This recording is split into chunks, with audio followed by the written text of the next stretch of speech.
बिस्मिल्लाहि मिनश्शैतानिर्रजीम बिस्मिल्लाहिर्रहमानिर्रहीम अल्लाहुम्मा सल्लि अला सय्यिदिना व मौलाना मुहम्मदिन व अला आलि सय्यिदिना व मौलाना मुहम्मदिन व बारिक व सल्लिम अल्लाहुम्मा रब्बी ज़िदनी इल्मा रब्बी ज़िदनी इल्मा रब्बी ज़िदनी अमला। आज हम बात करेंगे हज़रत सखी सुल्तानुल आरफ़ीन बुरहानुल वासिलीन सखी इब्ने सखी वली इब्ने वली आरिफों के बादशाह सुल्तानुल फुकरा हजूर सैयदी व मुर्शदी व मौलाई हज़रत सखी फ़कीर मोहम्मद बाहू यानी सखी सुल्तान बाहू क़द्दसल्लाहु सिर्रुल अज़ीज़ और आपकी फ़कीरी और विलायत जो आपके फरमान के मुताबिक दो इल्मों पर खड़ी है। अब सुल्तानुल आरफ़ीन का पहले मैं 1000 बार हर बयानात में तकरीबन उनका इसमें ग्रामी लेता हूँ और तारुफ करवाता हूँ सुल्तानुल आरफ़ीन कौन हैं। सुल्तान बाहू यानी बाखुदा, बाहू का मतलब है बाखुदा। हजरत सुल्तान बाहू रहमतुल्लाह अलैह वो अल्लाह के वली हैं कि जिनको हजरत गौसल आज़म सैयद अब्दुल कादिर जिलानी ने, मौला अली मुश्किल कुशा ने और जनाब हजरत मोहम्मद मुस्तफ़ा सल्लल्लाहु अलैहि वसल्लम ने अपनी मजलिस ख़ास में बुलाकर इसमें अल्लाह ज़ात की पावर अता फरमाई। ये पावर हज़रत सुल्तान बाहू को बातनी तौर पर नूरुल हुदा शरीफ में लिखा है मजलिस मोहम्मदी से नसीब हुई और रसूल पाक सल्लल्लाहु अलैहि वसल्लम ने, मौला अली शेर खुदा ने, गौसे आज़म ने हज़रत सुल्तान बाहू को वो ज़ाती फ़कीर बनाया कि आपकी नज़र करम, नज़र इनायत, नज़र कीमिया में ऐसा नूर भर दिया कि आपकी एक नीम नज़र 100 आफताबों से बेहतर फरमा दी। अल्लाह ने ये सुल्तान बाहू को मर्तबा अता फरमाया। इतना बड़ा मर्तबा सुल्तान बाहू का कि जिनको नबी पाक ने अपनी कचहरी में बुलाकर फरमाया कि बाहू आप सुल्तानुल आरफ़ीन हैं, यानी रूए ज़मीन के आरफों के बादशाह हैं। आरफ कहते हैं वो बंदा जिसको अल्लाह का इरफान, अल्लाह की पहचान हो गई हो और अल्लाह से जिसकी दोस्ती हो गई हो। सुल्तान साहब उस सारे आरफों के क़यामत तक के लिए रहमत आलम ने उनको बादशाह बना दिया है हज़रत सुल्तान बाहू को। और आपकी 1000 करामात जिनमें बहुत सारी यही ज़्यादा बड़ी करामात हैं कि आप जिस पर तवज्जो करते थे सुल्तान बाहू उसका दिल इसमें अल्लाह ज़ात से अल्लाह अल्लाह और नूर इलाही से उसको मुनव्वर कर देते थे। ये सुल्तान बाहू का खासा है। आज भी सुल्तान बाहू फरमाते हैं कि मेरी कब्र से भी खुशबू आएगी और इसमें अल्लाह ज़ात का नूर मेरी कब्र से फूटेगा। आज वही हो रहा है। सुल्तान बाहू रहमतुल्लाह अलैह को अल्लाह रब्बुल इज़्ज़त ने वो मर्तबा अता फरमा दिया। आज बाहू की बाहू से हुवियत की हू की खुशबू आती है, यानी बाहू ऐन याहू अस्त, बाहू से हू की खुशबू आती है और बाहू बाखुदा हो गया, अल्लाह के साथ वासल हो गया, अल्लाह के साथ हमराज हो गया, अल्लाह की ज़ात में फना हो गया और बाकी सिर्फ अल्लाह की ज़ात रह गई। यानी बाहू सुल्तान खुद फना बका की सारी मनाजिल को तय करके अब क़यामत तक के लिए सच्चे तालिबो सादकों को आवाज़ें देते हैं और कहते हैं आओ सरवरे कादरी तरीके में शामिल हो जाओ और हमारे सिलसिले में मुरीद होकर सुल्तान साहब फरमाते आ जाओ, मैं पहले ही दिन आपको अल्लाह से मिला दूंगा। आपको अल्लाह से सुल्तान बाहू कहते हैं, आपको अल्लाह से मिला दूंगा। और मेरे भाई एक वली, और वली भी कौन? सनद याफ्ता वली, जिसे रसूल पाक अपनी कचहरी में बुलाकर मोहरे विलायत लगाएं, उसको बाहू सुल्तान कहा जाता है। अरे वो बाहू सुल्तान के जिसका खलीफा फकीर नूर मोहम्मद कुलाचवी साहब इरफान हो। अरे वो सुल्तान बाहू रहमतुल्लाह अलैह के जिसके दर का खलीफा मजाज हजरत फ़कीर अब्दुल हमीद जैसी हस्तियां हों। अरे जिस नाचीज़ का ये खलीफा, ये जिसका नौकर ये ड्यूटी दे रहा है, अल्लाह अकबर। अरे क्या बताएं, ये जो सारे का सारा फैज़ है ये हजरत सुल्तान बाहू का है। ये बाहू सुल्तान की करम नवाजी है। मेरे मुंह में शरीयत की लगाम ना होती मैं बताता कि हजरत सुल्तान बाहू ने हमें वो जारी और बातनी फैज़ कुलाची शरीफ के जरिए अता फरमाया कि अल्हम्दुलिल्लाह आज हम ये कहेंगे कि सुल्तानुल आरफीन का सारा फकर साहब इरफान की इरफान में है, या साहब हाल जिसका इरफान मेरे मुर्शद ने बेदार कर दिया हो, उसके दिल में सुल्तान बाहू का सारा फकर मौजूद है। तो मेरे भाइयों, सुल्तान बाहू फरमाते हैं, इतना बड़ा वली अल्लाह सुल्तानुल आरफीन का जिसका खिताब हो, आप फरमाते हैं मेरा सारा फकर और सारा मुकाम और मेरी सारी विलायत दो मुकामों पर खड़ी है, दो चीजों पर खड़ी है। एक इल्म अक्सीर, दूसरा इल्म तकसीर। इल्म अक्सीर कहते हैं, हम इसकी वजाहत करते हैं पहले इल्म अक्सीर की। इल्म अक्सीर कहते हैं तसव्वुर इस्म अल्लाह ज़ात, यानी अल्लाह के इस्म यानी नाम का तसव्वुर करना, दिल पर, आंखों पर ख्याल करना, कानों पर, नाव पर, हथेलियों पर, फिर अपने पूरे मश्क वजूदिया पर आपने इस्म अल्लाह ज़ात को देखना है, चमकता दमकता, और अपने दिल को पान के पत्ते की सूरत सुल्तान साहब फरमाते हैं समझना है, और इस पर अपने मुर्शिद से इसमें अल्लाह ज़ात नक्श करवाना है। जैसा कि मैं अपने ये चाहने वालों को, अपने सच्चे तालिबों को दिखाता हूँ, जो ये राह सलूक के मुसाफिर हैं, ये इसमें अल्लाह ज़ात ऐसे अपने दिल पर आपने इसको चमकता दमकता महसूस करना है। अगर मेरे किसी दोस्त को ये इसमें अल्लाह ज़ात चाहिए हो तो वो हमसे राब्ता करे, हम इंशाल्लाह उसको ये इसमें अल्लाह ज़ात अपनी बाइजाज़त भेजेंगे, जो इंशाल्लाह नक्श भी होगा और वो अपना काम भी पूरा करेगा इंशाल्लाह ताला। ये हमारी बाइजाज़त इसमें अल्लाह ज़ात इंशाल्लाह हम अपने चाहने वालों को, अपने मुरीदों को, अपने से प्यार करने वालों को, राह सलूकी आशिकों को इंशाल्लाह ताला हम ये भेज सकते हैं। तो ये सारा सुल्तान साहब फरमाते हैं मेरा फकर इसमें अल्लाह ज़ात पर खड़ा है। आपने दिल को इसी तरह, जो मैंने अभी आपको ज़ियारत करवाई, अपने दिल पर इसमें अल्लाह ज़ात इसी तरह चमकता दमकता महसूस करना है, और रोज़ाना इसका मुराकबा और मशक करनी है, और लगातार करते रहना है। और लगातार जब आप करेंगे आपका दिल जिंदा हो जाएगा, रूह बेदार हो जाएगी, दिल हर में खुदा बन जाएगा। सुल्तान बाहू फरमाते हैं जिसके दिल पर इसमें अल्लाह ज़ात खुदा हो जाए, सब तो हो जाए, नक्श हो जाए।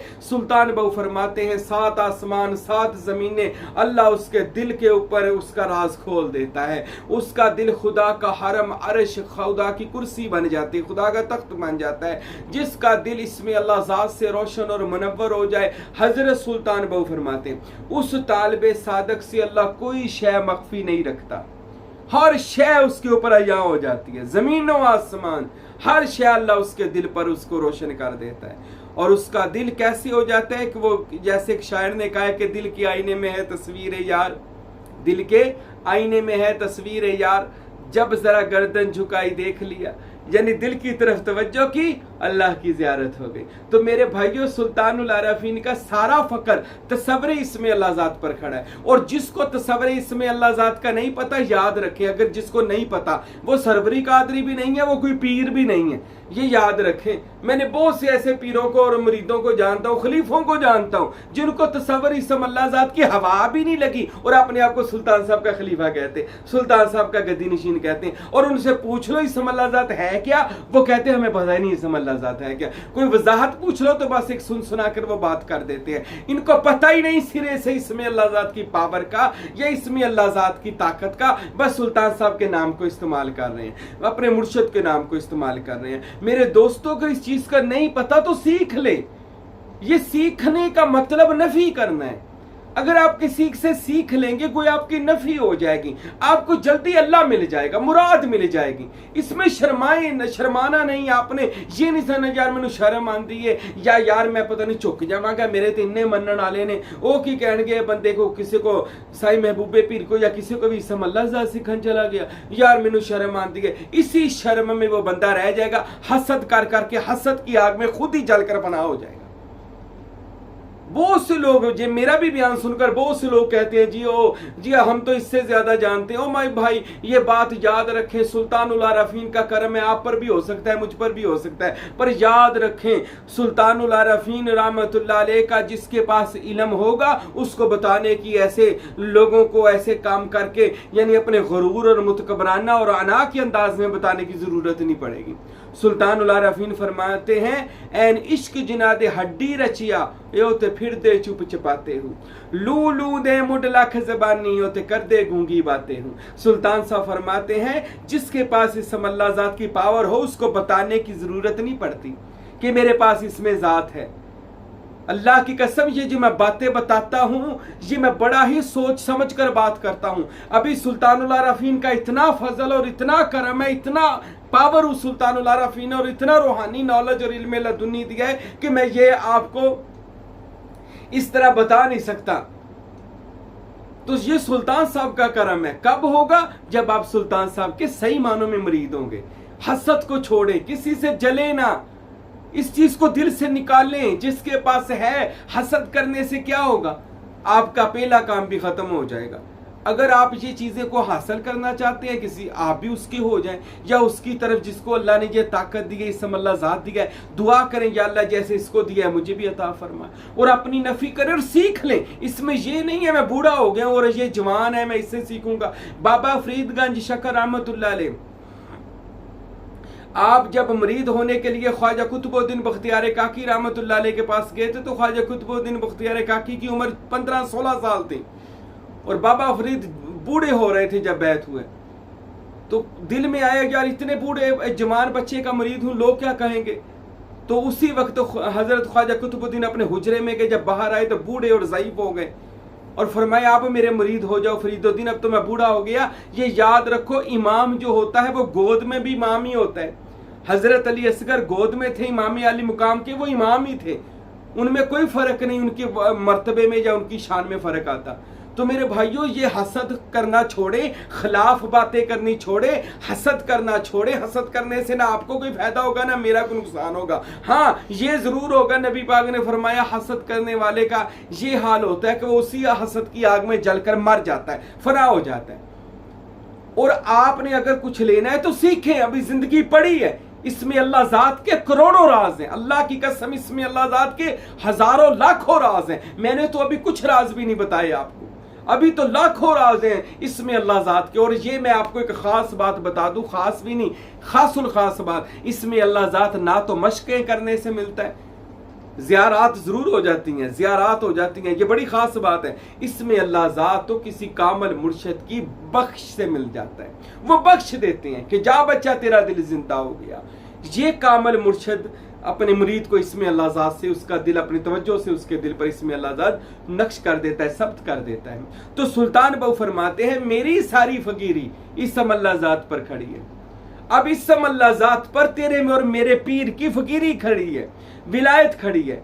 वो इसम अल्लाह ज़ात कितनी बड़ी पावर होगी कि जिसके ऊपर सुल्तान बहु को भी फख्र है। तो मेरे भाइयों आज सुल्तानुल आरफीन ने वो इसमें अल्लाह ज़ात करने का एक कारखाना लगाया है, यानी कारखाना मैंने सरवरी कादरी तरीका, और वो अपने नायब छोड़े हुए हैं कि जाओ जाकर इस कारखाने में सबको शामिल करो और आकर काम करें। आज हम मरीद हो जाते हैं मगर उस कारखाने में काम नहीं कर रहे। कारखाने में काम करने का क्या मतलब है? हम तसव्वुर शेख करें, हम अपने दिल से कीना, कदुरत, हसद, गरूर, तकब्बुर, तमा, लालच, हवस दूर कर दें। हम अपने दिलों के भांडे को, बर्तन को साफ कर ले ताकि मुर्शिद इस भांडे में अल्लाह का नूर डाल दे। क्योंकि बर्तन गंदा हो तो घर वाले उसमें दूध भी नहीं डालते कि दूध खराब हो जाएगा, और दिल का बर्तन गंदा हो तो इसमें अल्लाह ज़ात का नूर भी नहीं मुर्शिद डालता। दिल के बर्तन तो आज बहुत लोग मुझे कहते हैं जी साडा ते जिंदा होया नहीं, इन्हां दा बहुत जल्दी हो जाता, और दिल के बर्तन गंदे हैं। जब तक ये दिल के बर्तन हमारे साफ नहीं ना होंगे मेरे भाइयों, अल्लाह की ज़ात बड़ी समझदार है, वो जल्दी अपना नूर इस बर्तन में दाखिल नहीं करेगा जब तक इस बर्तन को हम मांजेंगे नहीं। मांजे यानी साफ नहीं करेंगे। वो कैसे होगा? किसी कामल के आगे हाथ जोड़ेंगे, दिलो जान से उसके मुरीद हो जाएंगे, उसकी खिदमत बजा करेंगे, अपना जाहिर बातन एक करके अपने से मुनाफकत को दूर निकाल कर फेंक देंगे मुनाफकत, और अपने आप को पाक साफ करके कुछ सीख लेंगे कि हम साईं महबूब पीर से सीखना है। मैंने बहुत से लोगों को देखा वो जो हमारे सिलसिले के मुरीद या खलीफा है वो कहते हैं नहीं जी ये साडा पीर भाई है, ये साडे नाल दा 10वीं खलीफा भी खलीफा। और मेरे भाइयों खलीफों में भी फर्क होता है। एक हजरत अबू बकर सिद्दीक खलीफा है और एक हजरत मौला अली शेर खुदा खलीफा है। और मौला अली वो खलीफा हैं जिनके बारे में हजरत उमर जैसी हस्तियां कहती हैं अली जिन लौला हिलाका उमर, अगर अली ना होते उमर भी हलाक हो जाता। ये खुलाफा में भी फर्क होता है। हाजी शेर मोहम्मद शरकपुरी के हजारों खलीफे हैं, मगर वो जो खलीफा है वो करमा वाली सरकार इस्माइल साहब जो आज ओकाड़ा में है, करमा वाली सरकार, उस जैसा कोई भी नहीं था। सुल्तान बाहू के हजारों लाखों खलीफे हैं, पर फकीर नूर मोहम्मद सरवरी कादरी साहब इरफान जैसा खलीफा कोई नहीं है। ये मैं अपनी शान नहीं बयान करने लगा कि मुझे बस ये बताना, ये चाहता हूं मेरे मुर्शद ने ये करम किया, जो करम शेख ने किया वो बताना भी चाहिए, सुल्तानुल आरफीन ने जो फैज दिया हो वो बताना भी चाहिए। तो मेरे भाइयों, सुल्तान बहू, आइए हम उसी बात की तरफ फिर आते हैं। इसमें अल्लाह ज़ात पर खड़ी है मेरी फकीरी, यानी इसमें अल्लाह ज़ात करें। इस कारखाने में आए हैं तो काम करें, इस फैक्ट्री में भर्ती हुए हैं ना सरवरी कादरी में, तो काम करें। क्या काम? फनाफिल शेख हो जाए, फनाफिल रसूल। ये शेख लफज है। मैं हैरान हूं, एक बंदा इसम अल्लाह ज़ात की शरह बयान कर रहा था, मैं नाम नहीं लेना चाहता, वो कहता शेख अब्दुल कादिर जिलानी, शेख बाबा फरीद। और शेख एक जात का नाम है, और लोग सुनने वाले भी नीचे सुभान अल्लाह माशाअल्लाह। किसी को ये समझ नहीं है लफ्ज शेख ये एक जात और बरादरी का नाम है। औलिया के साथ लफ्ज आता है शेख, जिसका मैनी है शेख, फारसी का लफ्ज है जिसके मैनी है बुजुर्ग, आला हस्ती। तो हजरत शेख अब्दुल कादिर जिलानी, हजरत शेख बाबा फरीद, ये शेख लफ्ज है। तो मेरे भाइयों, हजरत सखी सुल्तानुल आरफीन सुल्तान बाहू रहमतुल्लाह अलैह, आप हजरत की सारी फकीरी किस पर? इसमें अल्लाह ज़ात के मुकाम पर खड़ी है, इसमें अल्लाह ज़ात की शान पर खड़ी है। और उसके बाद इल्म तकसीर, सुल्तानुल आरफीन का दूसरा इल्म, यानी इल्म तकसीर कहते हैं दावतुल कबूर, अंबिया और औलिया की अरवाह से मिलना, अंबिया और औलिया की रूहों से मुलाकात करनी, फिर उनसे मुलाकात करके उनसे फैज लेना और विलायत भी ले लेना, मोहर भी लगवा लेना, लोगों के मसले हल करवा लेना। नबी पाक साहबे लौलाक से मिल सकते हैं आप। सुल्तान बाहू ने इल्मे तकसीर यानी दावतुल कबूर का वो तरीका अगर पूछना चाहे तो इंशाअल्लाह मैंने कई अपने बयान में फरमाया है, बताया है। यानी दावत पढ़नी, दावत कहती है नबी पाक को बुलाना, उनकी रूह हाजिर होती है, मौला अली को आते हैं, गौस पाक आते हैं, हक बाहू की रूह आ जाती है, और आपके जो मसले होंगे, रिजालुल गैब जो गैब के मर्द हैं हर वक्त दुनिया में फिरते हैं, गौस कुतुब अब्दाल दरवेश कलंदर सुल्तान नुकाबा नुजाबा जितने भी बातन में ये ड्यूटियों पर औलिया अल्लाह लगे, ये सबको आप बुला सकते हैं। हाँ, ये सब आ भी सकते हैं। सुल्तान बाहू फरमाते हैं आप उनसे अपनी मुश्किलात हल करवाएं, उनसे मोहर लगवाएं, उनसे विलायत लें, गौसियत लें, कुतुबियत लें, जो मर्तबा लेना चाहते हैं आप ले सकते हैं। ये सारे बातन के औलिया अल्लाह से आप मुलाकात कर सकते हैं। इसको दावतुल कबूर, सुल्तान बाहू फरमाते हैं आपको दावतुल कबूर यानी मेरा दूसरा जो मेरा मर्तबा जिस पर मेरा फकीरी खड़ी है, उस मुकाम का नाम इल्म अक्सीर दावतुल कबूर है। तो मेरे भाइयों, सरवरी कादरी मुरीदों या जो भी आप जिस सिलसिले से भी ताल्लुक रखते हो, इन दो इल्मों को सीखो, अलूम को सीखो। अगर आप चाहते हैं ना आपको अल्लाह की पहचान हो, इन फिरकों से निकले और इस दुनिया के झगड़ों से निकले, तो आइए किसी कामल औलिया का दामन पकड़े, कामल वली के मुरीद हो, और फिर उनसे सीखें कि इल्मे इसमें अल्लाह ज़ात क्या है, तसव्वुर और दावतुल कबूर कैसे पढ़ी जाती है। और इंशाअल्लाह हम अपने नाज़रीन को, अपने चाहने वालों को, राह सलूक के आशिकों को बताते हैं ये काम कैसे हो सकता है, इल्म अक्सीर आप कैसे हासिल कर सकते हैं, इल्म तकसीर आप कैसे हासिल कर सकते हैं। ये सिर्फ एक ही तरीका है जो सखी सुल्तान बाहू ने फरमाया, सारी ज़िंदगी भी सुल्तान साहब फरमाते हैं आप रियाजत करते रहो, रियाजत करते करते मर जाओ तब भी अल्लाह का इरफान और मुशाहदा नहीं हो सकता जब तक किसी कामल मुर्शिद के बैत होकर इसमें अल्लाह ज़ात और इसमें मोहम्मद और दावतुल कबूर नहीं सीखोगे, तब तक कुछ भी नहीं हो सकता। अल्लाह की बारगाह में दुआ है खुदावंदे करीम हम सबको सुल्तान साहब के असली इल्म को समझने की और दावतुल कबूर को समझने की तौफीक दे, और अपनी मैं मार कर किसी कामल वली के बैत होकर उसकी खिदमत करके और उससे फैज़ लेने की तौफीक अता फरमाए। वमा अलैना इल्लल बलागुल मुबीन।